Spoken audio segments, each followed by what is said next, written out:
మహబూబాబాద్ జిల్లా కేంద్రంలో గొల్ల కురుమల ఆత్మీయ సమావేశం జరిగింది। ఈ కార్యక్రమానికి తెలంగాణ ప్రభుత్వ విప్ బీర్ల ఐలయ్య ముఖ్య అతిథిగా హాజరయ్యారు।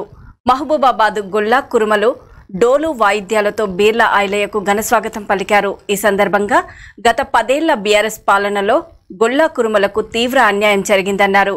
కాంగ్రెస్ పార్టీ గొల్ల కురుమలకు అన్ని విధాలుగా అండగా ఉంటుందని ఐలయ్య హామీ ఇచ్చారు। కార్పొరేషన్ ఏర్పాటు కోసం త్వరలో సీఎం రేవంత్ రెడ్డిని కలవనున్నట్లు తెలిపారు।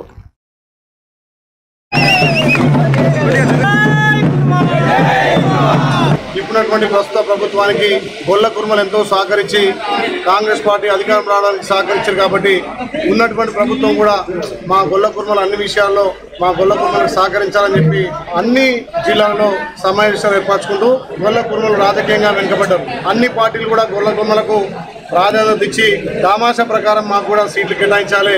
ఇప్పుడు జరగబోయే లోక్సభ ఎలక్షన్లో కూడా మా గొల్ల కురుమలకు సంస్థ స్థానం ఇచ్చి 2 నుంచి 3 పార్లమెంట్ సీట్లు ఇవ్వాలని కూడా అన్ని పార్టీలను కోరడం జరుగుతుంది। ముఖ్యంగా కాంగ్రెస్ పార్టీ మొన్న జరిగినటువంటి అసెంబ్లీ ఎలక్షన్లో గొల్ల కురుమలకు మంచి స్థానం ఇచ్చి 4 సీట్లు ఇవ్వడం జరిగింది। అదేవిధంగా మార్పు కోరుకున్న గొల్ల కురుమలు గత ప్రభుత్వాలు గొర్రెల పేరు మీద బర్రెల పేరు మీద మాకు ఏ రకంగా న్యాయం చేయలేదు। ఇప్పుడున్నటువంటి ప్రభుత్వాన్ని మేము ఒకటే అడుగుతున్నాం, మాకు కార్పొరేషన్ ఏర్పాటు చేయాలి।